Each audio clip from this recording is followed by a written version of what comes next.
Vamos orar. Pai querido, não podemos entender Tua palavra sem a assistência de Teu Espírito, por isso suplicamos a direção dele. Sensibiliza nosso coração e que a semente de Tua palavra produza frutos para a vida eterna, em nome de Jesus. Amém. Amém. Amém. Vamos falar do batismo hoje. Para começar, leio Marcos 16, diz assim: quem crer e for batizado será salvo, quem porém não crer será condenado. Quer dizer que não basta crer. Na realidade, o diabo também crê. Santiago diz que os demônios creem e tremem. Qual é a diferença do crer do inimigo e do crer do cristão? O crer do inimigo é crer de palavra. Ele pode até tremer, mas fica parado onde está. Não dá um passo para frente, não dá um passo para mudar a sua situação. Fica aí, crê, sim, bonito, maravilhoso, concordo, mas não se mexe. Já o cristão, ele crê e dá um passo para frente. Ele crê e se batiza. Eu digo que o diabo tem pavor de água. Ele não se batizaria nunca. Ele só crê, ele não se batiza. Já o cristão, diz, aqui o texto diz, o que crer e for batizado, esse será salvo. Não basta crer, é preciso crer e ser batizado. Agora, o batismo tem características. Para ser um batismo bíblico, autêntico, verdadeiro, tem algumas características. E vou analisar essas características. A primeira característica, quem crer e for batizado. Para ser batizado no batismo autêntico, bíblico, verdadeiro, a pessoa primeiro tem que crer. Tem que crer. Se não crê, não pode ser batizado. A minha pergunta é, um nenê de 4 meses pode crer? Agora, se não pode crer, não pode ser batizado. Biblicamente, não. Porque biblicamente só pode ser batizado aquele que crê. Segunda característica. Em São Mateus, capítulo 28, versículo 19, encontramos a missão que Deus deu à igreja. Diz, ide, portanto, fazei discípulos de todas as nações, batizando-os em nome do Pai, do Filho e do Espírito Santo, ensinando-os a guardar todas estas coisas. Segunda característica, uma pessoa antes de ser batizada deve ser ensinada. Você pode ensinar um nenê de 2 meses? Meio difícil. Se não pode ser ensinado um nenê, como pode ser batizado? Porque a característica de um batismo bíblico verdadeiro é que primeiro tem que ser ensinado. Terceira característica, vamos a Atos, capítulo 2, versículo 38. Diz assim, respondeu-lhes Pedro, arrependei-vos e cada um de vós seja batizado em nome de Jesus Cristo, para a remissão de vossos pecados e recebereis o dom do Espírito Santo. Arrependei-vos. Antes de ser batizada, a pessoa deve arrepender-se. Agora, um nenê de 4 meses pode arrepender-se? De quê? Como? E se não pode arrepender-se, como pode ser batizado? Não pode ser batizado. No batismo bíblico, não pode ser batizado. Finalmente, uma característica física de forma de um batismo verdadeiro está em Romanos capítulo 6, a partir do versículo 3, diz assim, ou porventura ignorais que todos nós que somos batizados em Cristo Jesus somos batizados na sua morte? Fomos, pois, sepultados com ele na morte pelo batismo, para que como Cristo foi ressuscitado dentre os mortos pela glória do Pai, assim também andemos nós em novidade de vida. Quer dizer que o batismo, para ser bíblico, tem que ser um sepultamento debaixo da água, uma imersão completa debaixo da água, para que assim como Cristo ressuscitou dentre os mortos, nós também ressuscitemos das águas para uma vida nova. Quer dizer que o batismo, para ser bíblico, antes da pessoa ser batizada, tem que crer, tem que ser ensinada, tem que arrepender-se e tem que ser batizada por imersão. Pastor, Romanos capítulo 6, o senhor acabou de ler? 3, né? Não, 6, 6, né? 3. Isso. Dá para a gente entender essa ideia da imersão por inferência. Teria algum outro exemplo na Bíblia que o senhor poderia dar para a gente? Sim. Porque Em existem Atos... 2 tipos, né? Não é 2 tipos. duas formas, como eu já vi. Uma é um pouquinho de água na cabeça, que seria a aspersão. E existe esse que o senhor está falando, que é a imersão. Sim. Um exemplo, por exemplo, que vem na minha mente. Jesus, ele foi batizado de que forma? O texto bíblico diz que Jesus foi ao rio Jordão, donde João o Batista o batizou. Também por inferência. Para que iria ao rio Jordão? Para jogar um pouquinho de água na cabeça dele. Ele podia ficar em casa. Se foi ao rio era porque tinha que ser submergido. Agora, aqui no capítulo 8 de Atos, encontramos a experiência do eunuco etíope que estava indo aí, Filipe foi a encontrá-lo, e então quando chegaram a um lugar onde havia água, diz o texto bíblico aqui, e quando então mandou parar o carro, ambos desceram a água. Diz, seguindo eles caminho fora, capítulo 8, versículo 36, chegando a certo lugar onde havia água, disse o eunuco, eis aqui água, que impede que eu seja batizado? Filipe disse, se queres, podes. Então mandou parar o carro, ambos desceram a água, e Filipe bautizou o eunuco. Quando saíram da água, o Espírito do Senhor arrebatou a Filipe. Então, são três textos. Quando os três textos te dão a entender que para haver batismo tem que haver muita água, que a pessoa tem que ser submergida como Cristo foi sepultado, que as pessoas desceram na água, saíram da água, foram ao rio, saíram do rio, logicamente que está falando do batismo por imersão, mesmo porque a história comprova que naqueles tempos o batismo era por imersão completa dentro da água. Pastor, a minha dúvida é com relação a outro aspecto relacionado com o batismo. Não é? A Bíblia, nela toda, nós encontramos declarações de que Deus está realmente interessado no nosso coração, Deus lê o nosso coração, Deus conhece o que vai por dentro, né? O que a gente pensa, tudo, Ele sabe da sinceridade do nosso coração. Isso não seria suficiente? Por que precisa dessa demonstração pública de que eu aceitei a Cristo? Veja, vou fazer uma ilustração. Vocês dois, suponhamos, são solteiros. Tem 20 anos de idade, solteiros. Aí ele vem onde você, Márcia, eu te amo, eu te adoro, meu coração é teu, você me conquistou, você é a coisa mais linda do mundo nesta terra, ninguém é como você, se você não existir eu moro, papai, e você crê. Então olha para ele e diz, então vamos casar. Aí ele dá um pulo para trás, não, casamento não, eu te amo, o que quiser, mas casamento não, que tipo de amor é esse? Se eu digo que amo Jesus, Senhor, eu te amo, meu coração é teu, você é a coisa mais linda que aconteceu na minha vida. Aí Jesus diz, então batize. Ah não, batismo não. Batismo não por quê? Qual é o problema de batismo não?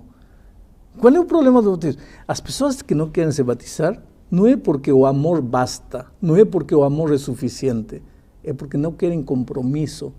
É amor de palavra é uma coisa, amor de compromisso é outra coisa. E Cristo quer um amor de compromisso, porque Ele se comprometeu até derramar sua vida na cruz do Calvário. Agora, vamos supor que uma pessoa ela é batizada numa igreja.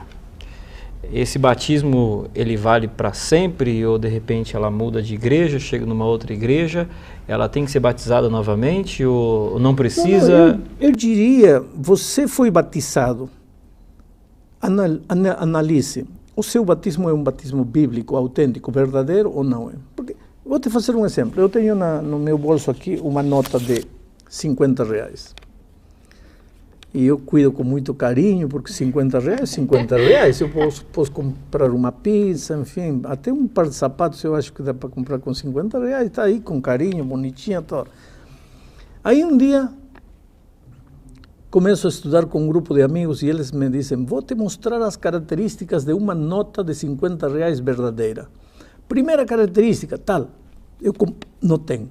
Segunda característica, tal, não tenho. Terceira característica, tal, não tem. Quarta característica, tal, não tem. Quanto vale minha nota? Nada. Então, não é que tenho que me batizar de novo. Não é de novo. Eu não tenho nada. Eu tenho que me batizar. Não é de novo, porque eu nunca fui batizado. No batismo bíblico, autêntico, verdadeiro, nunca fui batizado. Pastor, mas há um texto na Bíblia se não me engano, Efésios 4, versículo 5, que diz que um só batismo é necessário. Não disse um só batismo necessário, disse que só há um batismo. Exato, isso não é o suficiente? Só há um batismo verdadeiro. A pergunta que ele fez não tem a ver com a pergunta que ele fez? Muito bem. Só há um batismo verdadeiro. Esse batismo que acabo de mostrar. O batismo que a pessoa é ensinada, se arrepende, crê, é batizada por imersão. Existe um só batismo. Agora, pastor, uma coisa que me intriga bastante. A pessoa foi batizada pelo batismo correto, pelo batismo bíblico, não é? E acabou passando por problemas na sua vida e se desviou do caminho correto e precisa de um rebatismo, né? Eu ouvi falar nesse termo, rebatismo. Então, há necessidade mesmo disso. Se ela já passou pelo batismo verdadeiro, tudo bem, ela teve problemas posteriormente, né? Mas ela se arrependeu no seu coração, tá tudo bem. Precisa dessa demonstração pública, porque parece que isso expõe um pouco a pessoa, né? Na Bíblia não se menciona a palavra rebatismo. A palavra rebatismo não é bíblica. Não existe rebatismo na Bíblia. É só um só batismo. Agora você vai me dizer, então, por que as pessoas se rebatizam? Eu vou te fazer um exemplo.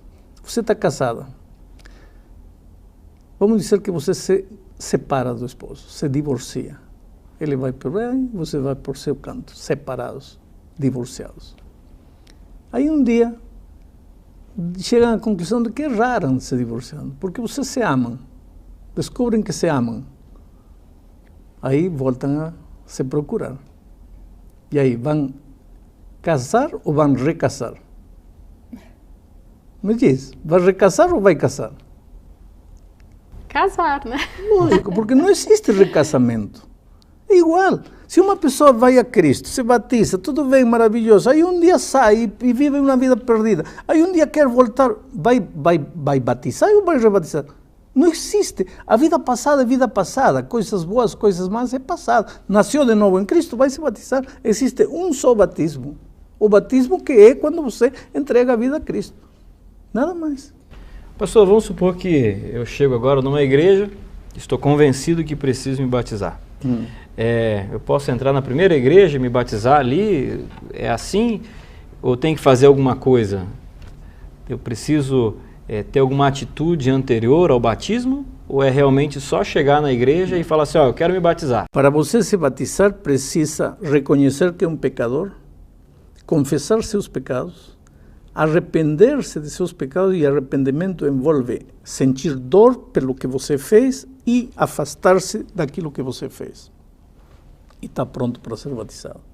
Na Bíblia encontramos inúmeros casos de pessoas que viveram uma vida torta completamente, de repente se encontraram com Cristo, reconheceram seu estado de pecaminosidade, confessaram seu pecado, se arrependeram, abandonaram seu pecado e se batizaram. O ladrão na cruz é o único que não foi batizado porque não teve tempo. Se arrependeu, entregou a vida a Cristo, alcançou a salvação, morreu. Mas se ele descia direitinho ao tanque batismal, porque aquele que crer e for batizado, esse será salvo. E o senhor estava falando sobre a questão de uma criança de 4 meses, não consegue compreender a mensagem, essas coisas todas, né? Existe uma idade mínima ou máxima para você se batizar? Eu acho que a idade mínima é quando a pessoa tem capacidade de ser ensinada, de se arrepender, de crer. E qual seria essa idade? 10, 12 anos, talvez, já a pessoa tem noção das coisas, isto é certo, isto é errado, estou arrependido do que fiz, enfim, é consciente do que está fazendo. O batismo bíblico tem que ser um batismo consciente, não pode ser algo que te fazem a despeito da tua vontade. Você tem que querer, você tem que decidir por isso. Pastor, na prática, muda alguma coisa depois da cerimônia batismal? Na prática, não muda nada. Em realidade, o batismo é uma declaração pública de um amor maravilhoso que você sente por Cristo no momento que encontrou Ele na vida. É uma demonstração pública e, para os seres humanos, a partir desse momento, você passa a formar parte da Igreja de Deus. Teu nome é registrado no livro e tudo, no livro da Igreja aqui na Terra. É uma declaração pública, é uma exteriorização. É dizer publicamente, eu amo Jesus e quero viver para Ele o resto da minha vida. Isso é o batismo. Tem pessoas que se preocupam Eu conversando com amigos já encontrei gente pensando assim, porque o texto bíblico é claro, como o senhor leu, né? Quem crer e for batizado. Uma pessoa que não teve tempo de ser batizado, né? Infelizmente faleceu antes, mas aceitou a Cristo, ou a pessoa que não tem condições de passar por uma cerimônia batismal, como é que... Era uma cruz. Não teve condições de passar pela cerimônia batismal, mas está salvo, porque creu e não teve condições. Agora, esse já não é o caso de quem crê, tem condições, tem tempo e não se batiza porque não quer. Uma limitação, por exemplo, pastor, aí, a pessoa crê, ela quer ser batizada, mas ele é um garoto aí de 15, 16 anos que o pai e a mãe não permitem que ele seja batizado. O que o senhor diria aí no caso desse? São circunstâncias que impedem ele de tomar o batismo. É como o caso do ladrão na cruz, estava impedido pelas circunstâncias, cravado aí não podia descer. Mas se estivesse solto, ele se batizaria. Mas uma mulher, que o marido não deixa com que ela se batize, o senhor acha que ela não precisa ser batizada? Uma mulher já não é uma criança de 8 anos a quem o pai disse, pelo qual o pai é responsável. Uma mulher é um indivíduo, um ser humano que tem decisão, tem capacidade de decidir. E ela tem que decidir. E muitas vezes, na vida espiritual, a gente precisa decidir a despeito de algumas perdas. Pastor, com relação às crianças, o senhor citou e agora me despertou uma dúvida. Crianças muito novas, às vezes 7, 8 anos, eles não têm plena consciência do que é exatamente o batismo na vida deles, não é? E se eles querem ser batizados, eles vêm na igreja, como é que os pais devem agir? Não. A experiência de uma criança de 10 anos não vai ser a experiência de uma mulher de 40 anos. A experiência espiritual de uma mulher de 40 anos é a experiência espiritual de 40 anos. A experiência espiritual de uma criança de 10 anos é a experiência espiritual de 10 anos. Mas não me diga que uma criança de 10 anos não tem consciência do que está fazendo. Completamente sabe o que está fazendo. Porém, o batismo não é dependendo da idade. Pode ser que com 15 anos um garoto não amadureceu, não tem consciência de nada. E pode ser que com 9, 10 anos um garoto já tem consciência do que está fazendo. Isso depende do estado de maturidade de cada um. E dentre dos valores de batismos, é mais importante o batismo nas águas ou o batismo pelo Espírito Santo? O batismo das águas é o batismo do Espírito Santo quando é feito de todo o coração. Não há diferença, não é este batismo. Agora, se você está vivendo em pecado e para aparentar, por alguma conveniência humana, você se batiza vivendo em pecado, está sendo batizado pelas águas diante dos homens, mas não está sendo batizado pelo Espírito e teu nome não está sendo escrito nos livros da vida, porque Deus sabe. Quem escreve teu nome no livro da igreja aqui é o secretário, um ser humano que não conhece nada. Mas quem escreve teu nome no livro da vida é Jesus, que sabe tudo. Portanto, eu posso enganar o ser humano, mas não posso enganar a Deus. O ideal é que quando você se batiza na terra com sinceridade, na água, está sendo batizado pelo Espírito Santo também. Certo. E quando eu recebo esse batismo, acontece alguma coisa no céu de especial no ato do batismo? Existe algum marco? A festa, né? Nos céus, quando Cristo foi batizado, a voz de Deus se ouviu no ar, dizendo: "Este é meu filho amado, em quem tenho complacência". Eu acho que quando um cristão é batizado na terra, há festa nos céus, os anjos cantam, porque foi por um pecador que o Senhor Jesus morreu, e agora esse pecador publicamente está declarando que crê em Jesus e que quer viver com Ele. Tem que haver festa no universo inteiro. E eu quero terminar dizendo para você que se você ainda não tomou o passo do batismo, não tomou a decisão, hoje é o dia de Boa Nova. Não deixa para amanhã. Sabe, talvez um dos maiores pecados do ser humano é a procrastinação, quer dizer, o adiar. Não amanhã, não quando terminar meus estudos, não quando me casar, não quando me aposentar. E de repente, antes que tudo isso, a morte te surpreende numa volta da esquina e você está perdido. Por isso a Bíblia diz: hoje é o dia de Boa Nova, hoje é o dia da salvação. Se você ama Jesus, se você entendeu que Jesus te ama, qual é o problema? Batize-se, una-se ao povo de Deus e prepare-se para a volta de Cristo.